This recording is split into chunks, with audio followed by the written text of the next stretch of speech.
live ممكن يوقف شيء وانا كمان عندك أبروي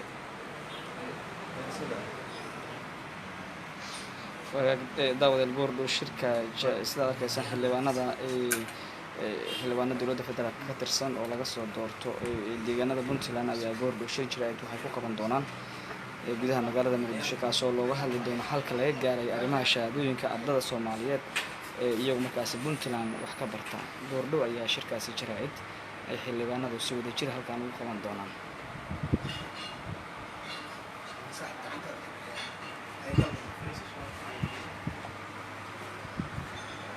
بسم الله الرحمن الرحيم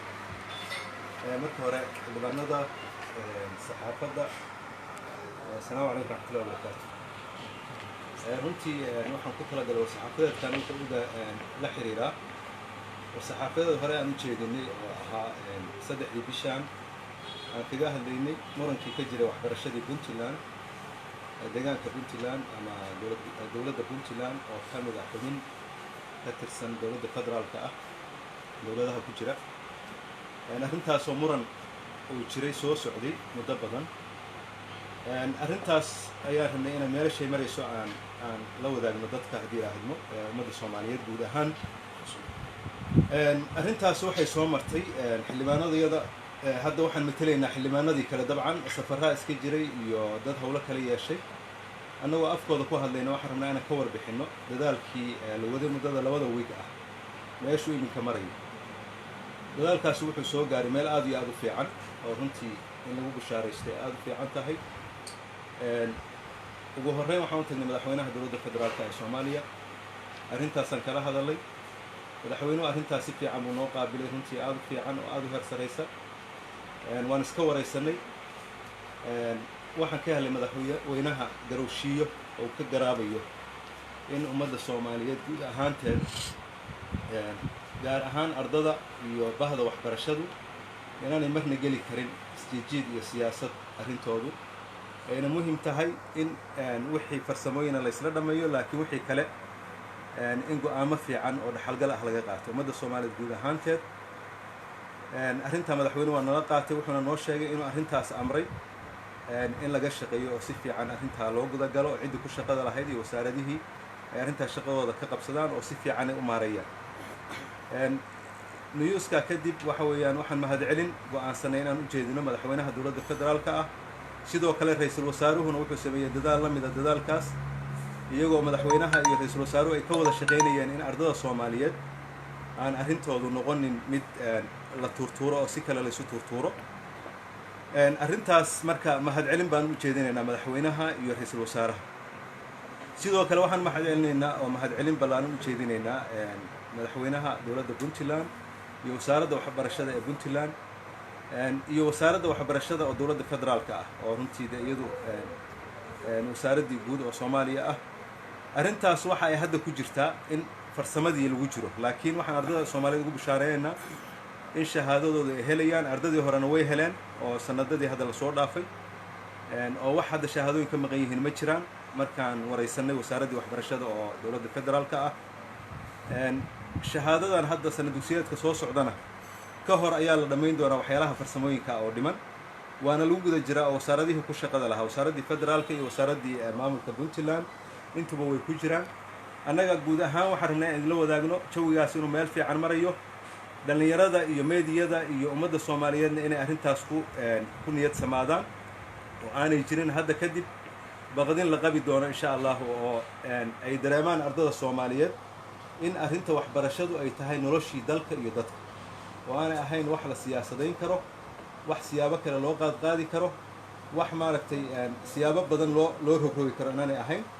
ay la mid tahay caafimaadka iyo waxbarashada iyo nolosha kale oo biyaha iyo bini'aadmigu waxay u baahan yihiin inay ka mid tahay waxbarashadu marka sidaa la adligeed waxaan rabnaa inan shaqooyinka laga dhigtay in arrimahan la siyaasadayo ama si kale loo turjumo inay halkaa ina kaga xiranto hawshaasi waa fiican tahay dowladda federaalka ahna arrintaa waa ka garowday dowladda Puntland sidoo kaleeto dadkeeda iyo dadkeeda oo u dirnaxaysa marka arrintaas aan rabnaa in la wadaagno aad iyo aad baa u mahadsantihiin waxaan uga baxayaa xildhibaanada kale xildhibaan maxaa lagu xalliyo caada ilaa horta war-saxaafadeedkaan dhamaysano xildhibaanada sekundareeye kadibna markaas wagaag daawadayaal weli shirkii jaraa'id oo ay si wada jirka u qabanayeen xildhibaanada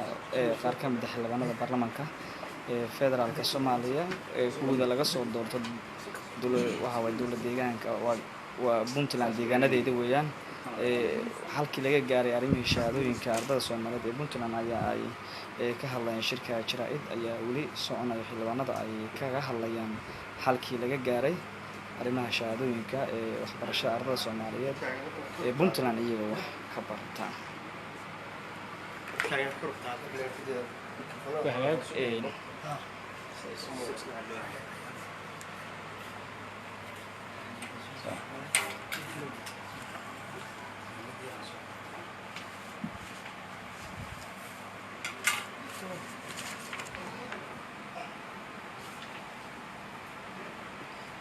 xildhibaan cabdi maxamed maxamuud ayaa goordhow warbaahinta la hadli doona. bismillahi rahmaani rahiim baada saxaafadda iyo xildhibaanada inta dhegeysanaysa codkayga maraysa waa salaamayaa waxaan shirkan jaraa'id u qabanay gudoomiye waaberi intii uu yimid baan sikin garaynayaa inaan arrimihii muddadan soo taxnaa ama muddada kusoo jirnay labada weydii iska badan ahaa waxbarashada shahaadada waxbarashada dugsiga sare ardayda Soomaaliyeed ee wax ka barata Puntland buuqoodu iska taagnaa waxaan nahay xildhibaanadii u istaagay inaan muddo badan hawsha wax ka qabanno runtii ilaahay waa nagu geewleeyey waxaanu ugu tagnay madaxda qaranka oo kuwa ka yahay madaxweynaha dowladda federaalka Soomaaliya Maxamed Cabdullaahi Farmaajo waxaanu xiriir dhow la sameynay ra'iisul wasaaraha waxaanu sidoo kaleeto xiriir dhow dadka qaybtiis ay la sameeyeen madaxweynaha Puntland Said Cabdullaahi Deni dhammaantood runtii si soo dhaweyn iyo wanaag iyo karaamo ku jirto ayay arrintaas noogala qayb qaateen noogala soo dhaweeyeen gaar ahaan waxaan si gaar ah ugu mahadcelinayaa madaxweynaha Maxamed Cabdullaahi Farmaajo oo si cad noola qaatay arrintaa go'aan cadna na siiyey inaan arrintaasi lagu laalaaban doonin amar cadna ku siiyey hay'adihiisa dowladda in si cad looga shaqeeyo kalsooni badan baan ku qabnaa in ardadaasi ay helayso shahaadadooda run ahaantii aad iyo aad ugu mahadsan yahay madaxweynaha iyo intii kala shaqaysay wasaaradda waxbarashada dowladda federaalka ah wasaaradda waxbarashada Puntland oo iyaguna soo dhaweeyay oo qayb ka noqday dadaalkii runtii aad iyo aad baan ugu mahadcelinaynaa waxaa jira wax yar oo farsamo ah oo iyaguna u baahan in ay wasaaraduhu ka shaqeeyaan oo iyagu ay xalistaan laakiin guud ahaan waa isla qaadanay in ardadaasi ay maaragtay shahaadada helaan sidoo kaleeto waxaan rabay in aan ardada Soomaaliyeed wax ka barata Puntland aan kalsooni ku geliyo inaanay wax dhibaato ah kala kulmayn shahaadada dugsiga sare aanay wax dhibaato ah kala kulmayn iyo shahaado kale oo u baahdaan waxaan u ballan qaadaynaa inaan dowladda dhexe ee dowladdoodii hena dayacayn inaan dowladda Puntland oo dowladdooda hena dayacayn inaan xildhibaanadoodu federaalka iyo uga mid ihi aanay dayacayn kalsooni ay isku qabaan wax dayacaad inaanay jirin waxay xaquuq u leeyihiin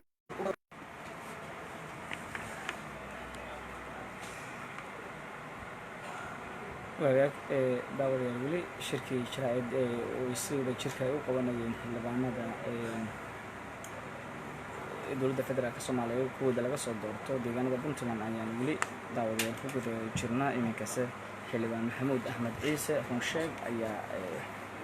isu diyaariyay markiisa warbaahinta la hadlay bismillaah waxaan maanta halkan shirkan isugu nimi wuxuu ahaa arrintii waxbarashada Puntland ee shahaadada secondary schoolka arrintaasoo muddo soo socotay fadhigii ugu dambeeyey waxaanu ballan qaadnay inaan u tegayno madaxda qaranka maxaa yeelay arrintaani waxay ahayd arrin noqotay in madaxda qaranku ay wax ka qabtaan arrintaas maadaama aanu ballan qaadnay inaanu madaxda u tegayno madaxdii qaranka waanu u tagnay waxaanu kala kulannay weji furan iyo turunshiyo ay u hayaan ardada Soomaaliyeed waxayna noo xaqiijiyeen in ardadaasu ay helayaan shahaadadooda wixii farsamo ah ee wasaaradaha ka dhaxeeyana wasaaradaha tan Puntland iyo wasaaradda qaranka ee Soomaaliya ay isla qabanayaan wixii shaqo ahaa ee loo baahnaa sidii ardadaasu ay shahaadadooda ku heli lahaayeen. hawshaasuna halkaasay ku soo afjarantay. waxaan leeyahay wixii ragu kaco oo rabbi aqbalo waa rumoobaan. waxaan mahad gaara u jeedinayaa madaxweynaha qaranka oo arrintaas mas-uuliyad weyn iska saaray. waxaan mahad kale u jeedinayaa ra-iisul wasaaraha iyo maamul goboleedka puntland madaxweynaha saciid cabdullaahi deni oo isaguna muujiyey baahida ardadu ay qabaan, go-aanna ku gaaray inay ardadu shahaadadooda helaan iyagoo aan dhibtoonin. waxaan leeyahay ballanqaadkayagii hore ee aanu idiin ballanqaadaynay inaydin dhib ku arkayn shahaadada waa rumowday. waxaan idiin xaqiijinaynaa inaad shahaadada helaysaan haddaadtiin ardada puntland. ciddii kale ee dhib ka haysto wixii kaloo dhib oo ardada haystana diyaar ayaa loo yahay maalin walba in loo istaago. aad iyo aad waxaan ugu mahad celinayaa xildhibaanadii juhdiga badan geliyey iyo wasiirada qaybtood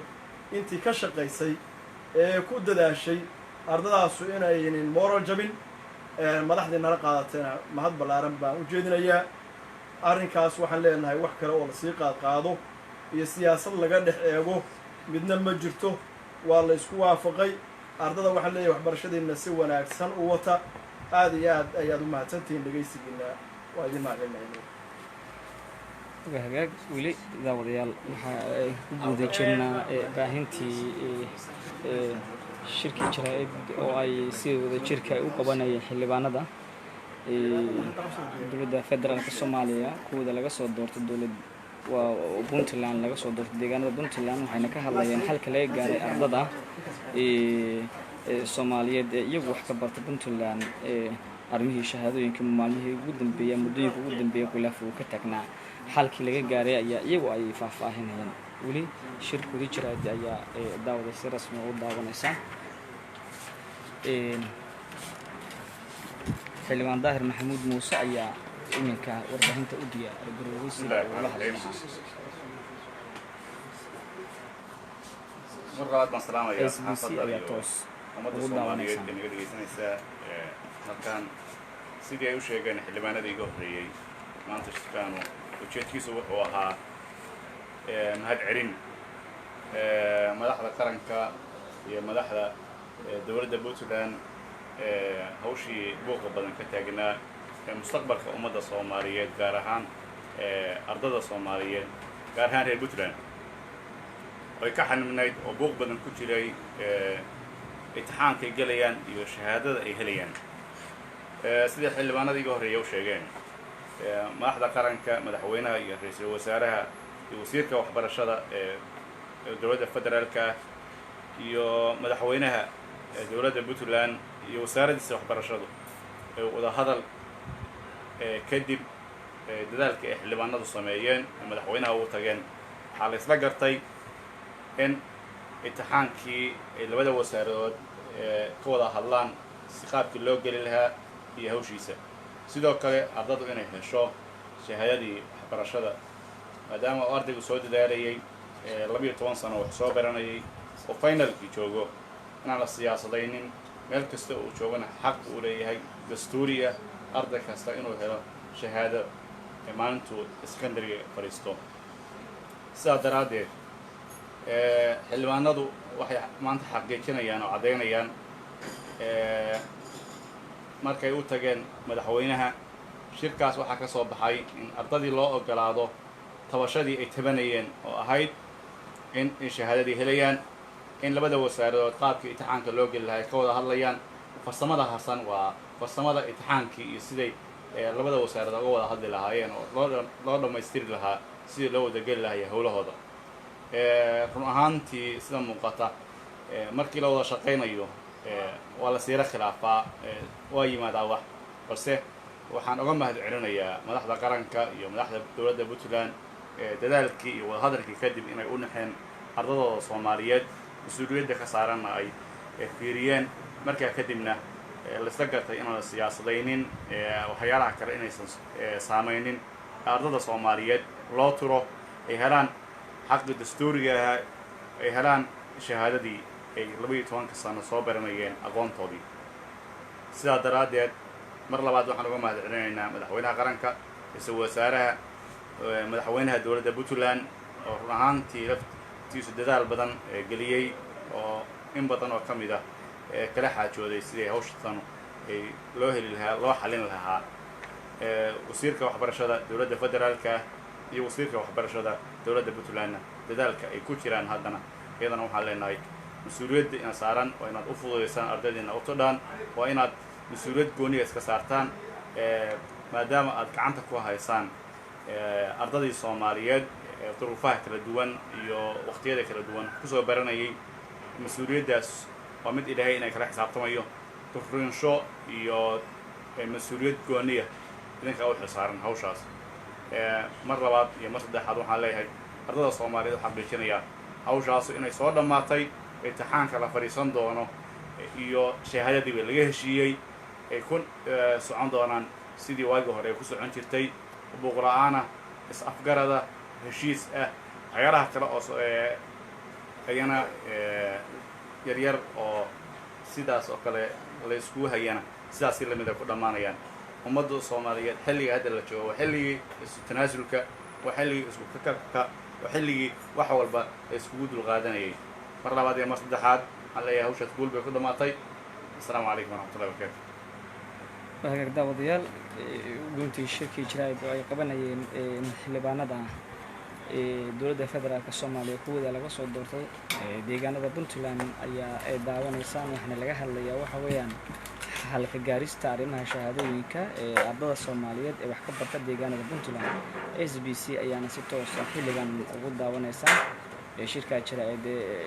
xildhibaanadan ay ku qabanayaan gudaha muqdisho iminkase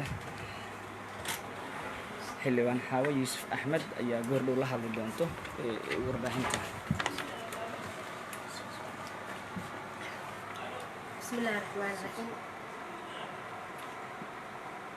بسم الله الرحمن الرحيم السلام عليكم ورحمة الله وبركاته maanta shirkaygan jaraa'id waxa uu ku qotomaa la wadaagidda dhalinyarada ardada wax ka barata puntland gaar ahaan fasalka foonfoorka ah natiijadii ka soo baxday shirkan jaraa'id shirkii ka horreeyay aanu ku dalbanayna inaanu madaxda dowladda la kulmi doono waxaanan ugu hambalyeynaynaa oon u sheegaynaa inaan la kulanay madaxweynuhuna uu maaragtay uu noo ballan qaaday in ardadaas ay heli doonaan shahaadadooda iyada oo aan wax culays ah oo la saaraya aysan jirin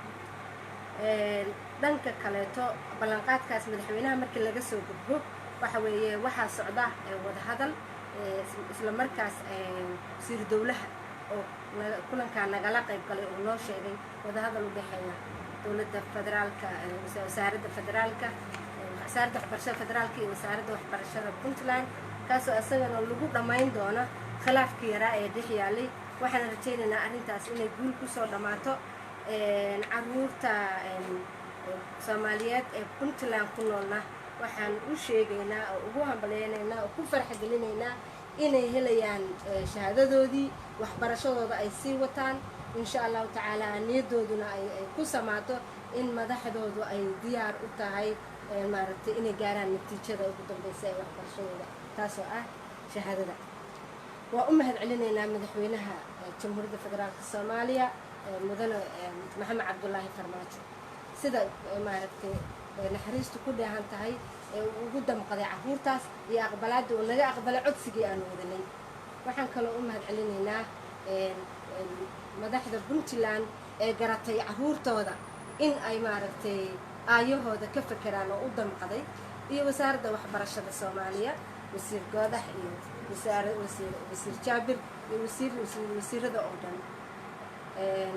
waxaanu leenahay halkaa ha laga sii hayo wada shaqaynta dowladuhu waa muhiim dowladda federaalka waa maaragtay waa madaxa ugu sareeya madaxda weeye wasaaradda puntlandna waanu ugu baaqaynaa inay aqbasho waxyaabaha iyo natiijooyinka ka soo baxaya si hawluhu ay u hagaagaan horena loogu socdo wabillahi towfiiq wasalaamu calaykum waraxmatullahi tacaala wabarakaatu wagaag daawadayaal guntii iyo gabagabadii shirkii jaraa'id oo ay qabanayeen xildhibaanada dowladda federaalka soomaaliya kuwada laga soo doorto deegaanada puntland ayaa gabagaba heer gabagaba ay noo marayo waxaase iminka warbaahinta la hadli doonto goordhow xildhibaan Siciide Maxamed Xasan oo ka mid ah mudanayaasha baarlamaanka aqalka hoose misna laga soo doorto Puntland.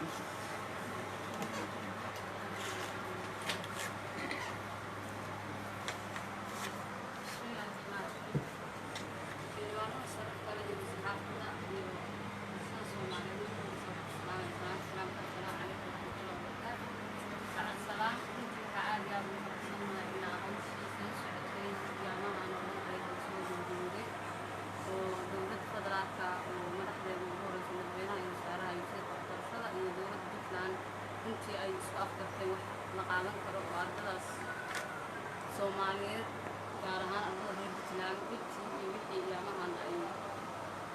isku halkaysay hadda ay soo dhamaatay ardadaasna ay shahaadadoodii ugu horeysay ay ku kala galaan helayaan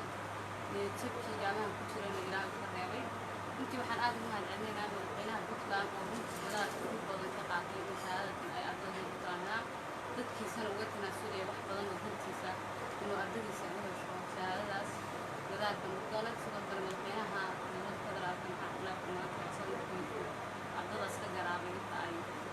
wax ku soo barteen inaan siyaasadda dadka ku jirta loo dhexraacin maadaama ay hooyooyin masaakiin ay kuliyeen dowladna aysan waxbarasho ka bixin cid kalena aysan waxbarasho ka bixin oo ardada inta ugu badan deegaano hooyin ay kusoo dhacaan marka runtii annaga haddaa u tagnay oo madaxweynaha ku sheegnay dadkaas inay saas yihiin wixii Puntland iyo federaalka dhexeeya dhexdooda inaan ardada gelin nala qaatay sidoo kale wasaaraha iyo wasiirka waxbarashadana waa soo dhaweeyeen oo hadda waa ka shaqeynayaan wasiirka waxbarashada Puntland waana ugu mahadcelinaynaa dadaalkan kusoo waxqabteen waxbarashadu ma aha wax muhiim wax yar ee wax muhiim ah waana arrimaha bulshada waxa ugu qaalisan oo ardada Soomaaliyeed ay waxbarashadooda aad arkay oo aan rajeynayna inay helaan sidii barsimaadka waxbarasho firiya sida annaga waadkii kusoo bartay annaga saan ku baranay adagta marka dadka naga soo dambeeyay la dhigo kuwoodu ay dana ayay ka dhexeey ku dhawaan mana dhino xarameynayo intii wax ka sii fudud oo shahaadada u qaata ka sii sana ku qaataan waxbarasho firiya helaan baarkiinayay shahaadada iska kusoo dhigeen laakiin waa wax jiroo dalka ayaaba mid badan digsigaa lagu leeyahay marka waa aad iyo aad ugu faraxsanahay maanta inaan halkaa kusoo gudbowday madaxweynaha Puntland marna waa lagu saacideynaa celina sidoo kale dowladda federaalka isku duwan oo